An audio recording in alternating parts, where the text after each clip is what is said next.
ജൂതരുമായിട്ടുള്ള സംവാദം. അതിൽ ജബ്ബാർ നബി സല്ലല്ലാഹു അലൈഹി വസല്ലമയെ പരാജയപ്പെടുത്താൻ വല്ലാതെ പണിപ്പെടുന്നുണ്ട്. നബി സല്ലല്ലാഹു അലൈഹി വസല്ലമ ജൂതരുമായിട്ട് സംവാദം നടത്തി. എന്നിട്ട് നബി പരാജയപ്പെട്ടു. ഈ പരാജയപ്പെടുന്നത് അല്ലെങ്കിൽ സംവാദം നടത്തണമൊക്കെ എപ്പോഴാണ്? അതിലുണ്ട് ജബ്ബാറിൻ്റെ സ്വന്തമായിട്ടുള്ള കയ്യിൽ നിന്ന് കൂട്ടിയിട്ടുള്ള ചില സംഗതികൾ. ബദർ ഉഹദ് യുദ്ധങ്ങൾക്ക് ശേഷം ബദർ ഉഹദ് ഒന്നും യുദ്ധം ചെയ്തത് ശരിയായില്ല. അത് മുഹമ്മദ് ഒരു കാരണമില്ലാതെ ഖുറൈശികളോട് മക്കയിലെ ആളുകളോട് നടത്തിയിട്ടുള്ള കയ്യേറ്റമാണ് എന്നൊക്കെ ജൂതന്മാർ പറഞ്ഞു. അപ്പോൾ മുഹമ്മദിനൊരു പ്രതീക്ഷ ഉണ്ടായിരുന്നു, മക്കയിൽ മദീനയിലെ യസ്രിബിലെ ജൂതന്മാർ തന്നെ പിൻപറ്റും.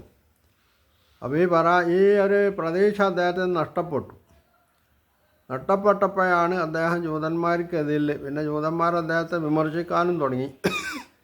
അപ്പോഴാണ് അദ്ദേഹം ജൂതന്മാർക്കിടയിൽ തിരിഞ്ഞത്. എന്നിട്ട് ജൂതന്മാരെ തെറി പറയുകയും അവരെ ഭീഷണിപ്പെടുത്തുകയും ഒക്കെ ചെയ്തിട്ടുള്ളത്. മാത്രമല്ല, അദ്ദേഹം പറയുന്ന വേറൊരു സംഗതിയുണ്ട്. ഇതുമായി ബന്ധപ്പെട്ട് ജൂതന്മാരുമായിട്ട് സഖ്യത്തിലായിരുന്ന മദീനയിലെ ഔസ് ഖദ്റജിലെ കുറച്ചൊക്കെ നെറിയും ന്യായവുമുള്ള മനുഷ്യന്മാരെന്നാണ് ജബ്ബാർ പറഞ്ഞത്. അവരും മുഹമ്മദിൻ്റെ ഈ സമീപനങ്ങളെ എതിർത്തു. അപ്പോൾ അങ്ങനെ എതിർത്തപ്പോഴാണ് അവരെ കപടവിശ്വാസികൾ എന്ന് പറഞ്ഞിട്ട് മുഹമ്മദിൻ്റെ അള്ളാഹു അധിക്ഷേപിക്കുന്നതിനാണ്. നല്ല കേൾക്കാൻ രസമുള്ള ഒരു സംഗതിയാണ് ജബ്ബാർ പറഞ്ഞിട്ടുള്ളത്. വിശേഷിച്ചും ജബ്ബാറിനെ പോലെ നിഷ്പക്ഷനായിട്ടുള്ള ബുദ്ധിമാനായിട്ടുള്ള നല്ല വിദ്യാഭ്യാസ യോഗ്യതയുള്ള കാര്യങ്ങളെ ജനാധിപത്യ രീതിയിൽ നോക്കിക്കാണുന്ന ഒരു മഹാൻ പറയുമ്പോൾ അങ്ങനെയുള്ള നമ്മൾ മനസ്സിലാക്കേണ്ടത്. യഥാർത്ഥത്തിൽ എന്താണ് സംഭവം? നബി സല്ലല്ലാഹു അലൈഹി വസല്ലമയുടെ ഹിജ്റയുടെ മുമ്പ് തന്നെ യഹൂദന്മാർ അവരുടെ മനസ്സിൽ കരുതി വച്ചിട്ടുണ്ട്. അതുകൊണ്ടാണ് പലപ്പോഴും മക്കയിലെ ഇസ്ലാമിൻ്റെ ശത്രുക്കൾക്ക് നബി സല്ലല്ലാഹു അലൈഹി വസല്ലമയെ ചോദ്യം ചോദിച്ച് ഉത്തരം മുട്ടിക്കാൻ എന്തൊക്കെ ചോദ്യങ്ങൾ ചോദിക്കണം എന്ന് ജൂതന്മാർ പറഞ്ഞു കൊടുത്തിട്ടുള്ളത്. അത് ചരിത്രത്തിൽ രേഖപ്പെട്ട് കിടക്കുന്ന കാര്യമാണ്. മദീനയിൽ വന്നതിൻ്റെ ശേഷം നബി സല്ലല്ലാഹു അലൈഹി വസല്ലമ അവരുമായിട്ട് സംസാരിക്കുന്നുണ്ട് എന്നുള്ളത് ശരിയാണ്. കാരണം മുഹമ്മദ് നബി സല്ലല്ലാഹു അലൈഹി വസല്ലം അദ്ദേഹം അള്ളാഹുവിൻ്റെ ദൂതനാണ്, പ്രവാചകനാണ്, അദ്ദേഹം പ്രബോധകനാണ്. ഒരു പുതിയ പ്രസ്ഥാനത്തിൻ്റെ അല്ലെങ്കിൽ നിലവിലുള്ള കാലഹരണപ്പെട്ടു അല്ലെങ്കിൽ കയ്യേറ്റങ്ങൾക്ക് വിധേയമായിട്ടുള്ളൊരു പ്രസ്ഥാനം, അതാണ് ഇസ്ലാം. ആ പ്രസ്ഥാനത്തിൻ്റെ അതിൻ്റെ ശരിയായിട്ടുള്ള വഴിയിലേക്ക് തിരിച്ചുവിടാൻ നിയുക്തനായിട്ടുള്ള പ്രവാചകൻ ദൂതനാണ് അദ്ദേഹം. ജൂതന്മാർ ക്രിസ്ത്യാനികളൊക്കെ അംഗീകരിച്ചിട്ടുള്ളത് ആദ്യത്തിൽ ഇസ്ലാമായിരുന്നു. പിന്നീട് അവരതിൽ കയ്യേറ്റം നടത്തിയപ്പോൾ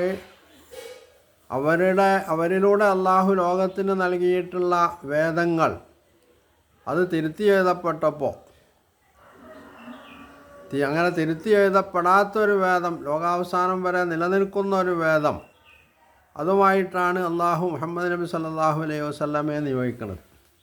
ഇവിടെ തിരുത്തി എഴുതപ്പെട്ടു എന്ന് പറയുമ്പോൾ അതിൽ സംശയിക്കേണ്ട കാര്യമല്ല. എന്തുകൊണ്ട്? ഖുർആനിൻ്റെ അധ്യാപനമനുസരിച്ച് മൂസാ നബി അലൈഹി സ്വലാമിന് അള്ളാഹു നൽകിയിട്ടുള്ള ഗ്രന്ഥത്തിൻ്റെ വേദത്തിൻ്റെ പേരാണ് തൗറാത്ത് പറഞ്ഞത്. ഈസാ നബി അലൈഹി സ്വലാമിന് നൽകിയിട്ടുള്ള വേദത്തിൻ്റെ പേരാണ് ഇഞ്ചീൽ എന്ന് പറഞ്ഞത്. തൗറാത്ത് ഇബ്രു ഭാഷയിലാണ് ഇറങ്ങിയതെങ്കിൽ ഈസാ നബിയുടെ ഇഞ്ചീൽ അരമായ ഭാഷയിലാണ്. കാരണം അത് അന്ന് അവിടെ നിലവിലുണ്ടായിരുന്ന രണ്ട് ഭാഷകളാണ്, ജൂതന്മാർ ഉപയോഗിക്കുന്ന ഭാഷകളാണ്. ഇബ്രുവിൻ്റെ തന്നെ ഒരു ചെറിയ പകർപ്പാണ് അരമായ ഭാഷ എന്ന് പറഞ്ഞത്. അല്ലാതെ അത് കൂടുതൽ ഇബ്രുവുമായിട്ട് അകന്നു നിൽക്കുന്ന ഒരു ഭാഷയല്ല. എന്നാൽ ഈ രണ്ട് വേദങ്ങളും അത് അതിൻ്റേതായിട്ടുള്ള രീതിയിൽ നിലനിർത്താൻ ഇവർക്ക് കഴിഞ്ഞുവോ? ഇല്ല എന്നുള്ളതാണ് വസ്തുത. കാരണം അതിന് തെളിവ് തേടി വേറെ എവിടെയും പോകേണ്ടതില്ല. ബൈബിൾ പഴയ നിയമത്തിൽ ആവർത്തന പുസ്തക അതിൻ്റെ ആദ്യത്തെ 5 പുസ്തകങ്ങളിൽ അതിൻ്റെ അവസാന പുസ്തകത്തിൽ 5-ാമത്തെ പുസ്തകം, ആ പുസ്തകത്തിൻ്റെ അവസാനത്തിൽ പറയുന്നത് എന്താണ്? ഈ വേദം മൂസയാണ് എഴുതിണ്ടാക്കിയിട്ടുള്ളത്. മൂസ എഴുതിണ്ടാക്കിയിട്ടുള്ള ഈ വേദം എന്ന് പറഞ്ഞുകൊണ്ട് പറയുന്ന ഈ വേദത്തിൻ്റെ തന്നെ അവസാനത്തിൽ മൂസ എഴുതിണ്ടാക്കിയിട്ടുള്ള പുസ്തകത്തിൽ മൂസ മരണപ്പെട്ടതും മൂസ എവിടെയാണ് മറവ് ചെയ്യപ്പെട്ടത് എന്നുള്ള കാര്യങ്ങളടക്കം പറയുന്നില്ല. അപ്പോൾ അതിൽ തന്നെ മനസ്സിലാക്കാം, ഇത് മൂസാ നബി എഴുതിണ്ടാക്കിയിട്ടുള്ളതല്ല. ഒന്ന്, അത് പിൽക്കാലത്താരോ എഴുതിണ്ടാക്കിയതാണ്. രണ്ടാമത്, അള്ളാഹു നൽകിയിട്ടുള്ള തൗറാത്തല്ല ഇത് എന്നതും വളരെ വ്യക്തമാണ്. കാരണം അള്ളാഹു തൗറാത്ത് എന്ന് പറയുന്ന ഒരു പുസ്തകമാണ് മൂസാ നബി അലൈഹി സ്വലാമിന് നൽകിയിട്ടുള്ളത്. ഇവിടെ 5 പുസ്തകങ്ങളുണ്ട് എന്നുള്ള. ഇനി സുവിശേഷങ്ങളിലേക്ക് വരുമ്പോഴോ, അവിടെ ഈസാ നബി അലൈഹി സ്വലാമിന് ഇഞ്ചീൽ നൽകുന്നത് അറമായ ഭാഷയിലാണെങ്കിൽ, ഈ പുതിയ നിയമത്തിലെ ആദ്യത്തെ 5 പുസ്തകങ്ങൾ മത്തായി, മാർക്കോസ്, ലൂക്കോസ്, യോഹന്നാൻ 4 പുസ്തകങ്ങൾ, ഇതൊക്കെ ഇതുണ്ടാക്കുന്നത് ഏത് ഭാഷയിലാണ്? അത് ഗ്രീക്ക് ഭാഷയിലാണ്, അറമായ ഭാഷയിലല്ല. അതായത് ഈസാ നബി അലൈഹി സ്വലാമിന് അള്ളാഹു നൽകിയ ഇഞ്ചീലല്ല ഈ പറയുന്ന അനാജീൽ 4 ഇഞ്ചീലുകൾ എന്ന് പറയുന്നത് എന്നത് വളരെ വ്യക്തമാണ്. എന്നാൽ മുഹമ്മദ് നബി സല്ലല്ലാഹു അലൈഹി വസല്ലമയെ സംബന്ധിച്ചിടത്തോളം അദ്ദേഹത്തിന് ലഭിച്ചിട്ടുള്ള ഖുർആൻ അദ്ദേഹത്തിൻ്റെ ഭാഷയിലാണ്. ആ ഖുർആന് നബി സല്ലല്ലാഹു അലൈഹി വസല്ലമക്ക് അപ്പോൾ ഇറങ്ങുന്ന സൂറത്തുകളാണെങ്കിലും ആയത്തുകളാണെങ്കിലും ഒക്കെ അത് നബി സല്ലല്ലാഹു അലൈഹി വസല്ലമ എഴുതി വെപ്പിച്ചിരുന്നു. ഒപ്പം അത് മനഃപ്പാഠമാക്കാൻ നബി നിർദ്ദേശിച്ചിരുന്നു. നബി സല്ലല്ലാഹു അലൈഹി വസല്ലമക്ക് അത് മനഃപ്പാഠമായിരുന്നു. പല സഹാബിമാർക്കും അത് മനഃപ്പാഠമായിരുന്നു. അവർ രാത്രി നമസ്കാരങ്ങളിൽ അത് ഓതാറുണ്ടായിരുന്നു എന്നുള്ളതൊക്കെയാണ് ചരിത്രപരമായിട്ട് സ്ഥിരീകരിക്കപ്പെട്ടിട്ടുള്ള സംഗതി എന്ന് പറയുന്നത്. അപ്പോൾ അതുകൊണ്ട് തന്നെ പൂർവ്വവേദങ്ങൾ നിലവിലില്ലാത്ത, പൂർവ്വപ്രവാചകന്മാരുടെ അധ്യാപനങ്ങൾ അതിൻ്റെ ശരിയായ രൂപത്തിൽ നിലവിലില്ലാത്തൊരു സാഹചര്യത്തിലാണ് മുഹമ്മദ് നബി സല്ലല്ലാഹു അലൈഹി വസല്ലമ ഖുർആനുമായിട്ട് വരുന്നത്. അപ്പോൾ അതുകൊണ്ട് ഈ ഖുർആന് മദീനയിലുള്ള ജൂതന്മാരായാലും മറ്റ് ക്രിസ്ത്യാനികളായിരുന്നാലും അവരൊക്കെ ഇത് അംഗീകരിക്കും എന്ന് സ്വാഭാവികമായിട്ടും നബി സല്ലല്ലാഹു അലൈഹി വസല്ലം പ്രതീക്ഷിച്ചിട്ടുണ്ട് എന്നുള്ളത് ശരിയാണ്. കാരണം എന്താണ്? ഒരു പ്രബോധകനെ സംബന്ധിച്ചിടത്തോളം, ഒരു പ്രസ്ഥാന നായകനെ സംബന്ധിച്ചിടത്തോളം അയാൾ ഈ പ്രസ്ഥാനവുമായിട്ട് രംഗത്തിറങ്ങുമ്പോൾ ഇതാരും സ്വീകരിക്കില്ല എന്ന് വിചാരിച്ചിട്ടല്ല അദ്ദേഹം രംഗത്തിറങ്ങുക. അത് അദ്ദേഹത്തിന് നിരാശ ഉണ്ടാക്കുകയുള്ളൂ. അത് ആളുകൾ അംഗീകരിക്കും എന്നുള്ള പ്രതീക്ഷയോടുകൂടി തന്നെയാണ് അദ്ദേഹം മുമ്പോട്ട് പോകേണ്ടത്. അത് നബി സല്ലല്ലാഹു അലൈഹി വസല്ലമക്ക് ഉണ്ടായിരുന്നു. പക്ഷേ ജൂതന്മാരുടെ ഇസ്ലാമിനോട് നബിയോടുള്ള ശത്രുത മദീനയിൽ വെച്ചല്ല, അതിൻ്റെ മുമ്പ് തന്നെ നബി സല്ലല്ലാഹു അലൈഹി വസല്ലമക്ക് ബോധ്യമുള്ള സംഗതിയാണ്. അത് അവർ ഖുറൈശികൾക്ക് അല്ലെങ്കിൽ നബിയുടെ ശത്രുക്കൾക്ക് നബിയെ ഉത്തരം മുട്ടിക്കാൻ വേണ്ടി ചോദ്യം പറഞ്ഞു കൊടുത്തതിലൂടെ നബി സല്ലല്ലാഹു അലൈഹി വസല്ലം മനസ്സിലാക്കിയിട്ടുണ്ട്. മദീനയിലെത്തിയതിന് ശേഷമാണെങ്കിൽ ആ വിശ്വാസം അവരെ സംബന്ധിച്ചുള്ള അവരിത് അംഗീകരിക്കില്ല എന്നും അവർ തൻ്റെ ശത്രുക്കളാണ് എന്നുള്ള ബോധ്യം കുറച്ചുകൂടി ദൃഢീകരിക്കപ്പെടുകയാണ് ചെയ്തിട്ടുള്ളത്. കാരണം അങ്ങനെയാണ് ജൂതന്മാർ നബി സല്ലല്ലാഹു അലൈഹി വസല്ലമയോട് മദീനയിൽ വെച്ച് പെരുമാറിയിട്ടുള്ളത് എന്നുള്ളതാണ്. എന്ന് മാത്രമല്ല, മദീനയിലെ ജീവിതത്തിൽ നബി സല്ലല്ലാഹു അലൈഹി വസല്ലം അവരുമായി കരാറിലേർപ്പെട്ടു. ആ കരാറനുസരിച്ച് അവർക്ക് അവരുടെ സിവിൽ ക്രിമിനൽ നിയമങ്ങളടക്കം തീരുമാനമെടുക്കാനുള്ള അവകാശം ഉണ്ടായിരുന്നു. അതിലൊന്നും നബി സല്ലല്ലാഹു അലൈഹി വസല്ലമ കൈവച്ചിട്ടില്ല.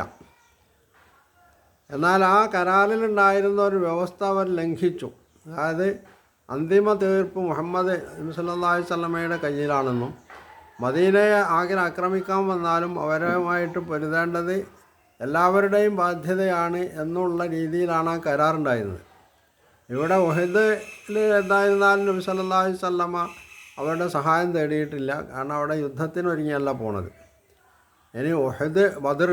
ഇനി ഉഹദിലും അങ്ങനെ തന്നെയാണ്. അവരുടെ സഹായം നബി സല്ലല്ലാഹു അലൈഹി വസല്ലം തേടിയിട്ടുണ്ടായിരുന്നില്ല. കാരണം 2-3 കൊല്ലം മതിയല്ലോ ഒരു സമൂഹം എവിടെ നിൽക്കുന്നുവെന്നും അവർ തങ്ങളോടുള്ള അവരുടെ സമീപനം എന്താണ്, ശത്രുതയുടേതാണോ, അതുപോലെ മിത്രഭാവമാണോ, അല്ലെങ്കിൽ അവർ സഹകരിക്കാൻ തയ്യാറാവുമല്ലേ എന്നുള്ളതൊക്കെ ഒരു സമൂഹവുമായി ബന്ധപ്പെടുമ്പോൾ കുറച്ച് കാലം മതിയാ മനസ്സിലാക്കാൻ.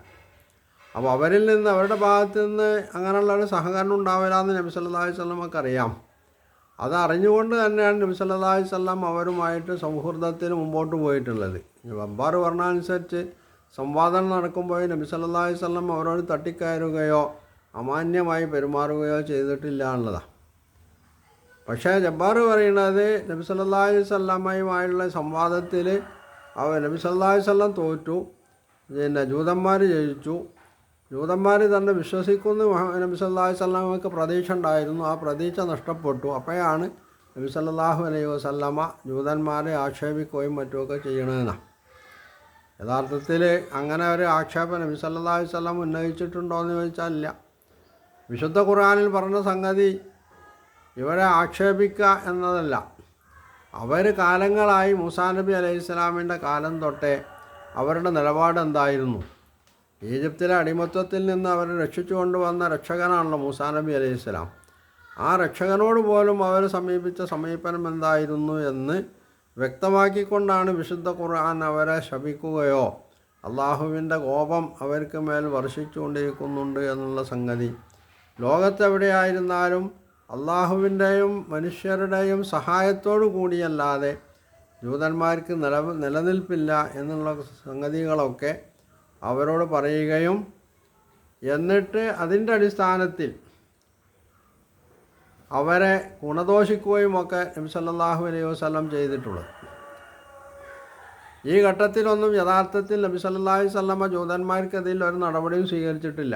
അവർ വിശ്വസിക്കുന്നില്ലെങ്കിൽ വിശ്വസിക്കേണ്ടതില്ല, അവരവരുടെ പാട് നോക്കട്ടെ, അവരവരുടെ രീതി അനുസരിച്ച് മുമ്പോട്ട് പോകട്ടെ എന്ന് തന്നെയാണ് അപ്പോഴൊക്കെ നബി സല്ലല്ലാഹു അലൈഹി വസല്ലം തീരുമാനിച്ചിട്ടുള്ളത്.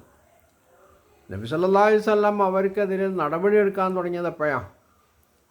ഈ സംവാദത്തിൻ്റെ പേരിലല്ല. അവരുമായിട്ടുണ്ടാക്കിയ കരാറ് അവർ ലംഘിച്ചപ്പോഴാണ് അത് വളർന്നു വരുന്ന ഇസ്ലാമിക രാഷ്ട്രത്തിന് ഭീഷണിയാവും എന്ന് കണ്ടപ്പോഴാണ് ഒരു രാഷ്ട്രത്തെ തകർക്കാനുള്ള ഇവരുടെ ശ്രമം എത്രത്തോളമാണ് കുൽസിതമായിട്ടുള്ള ശ്രമങ്ങൾ മുമ്പോട്ട് പോകുന്നത് എന്നൊക്കെ മനസ്സിലാക്കിയപ്പോഴാണ് നബി സല്ലല്ലാഹു അലൈഹി വസല്ലം അവർക്കതിൽ നടപടിയെടുക്കാൻ ഒരുങ്ങുന്നത്.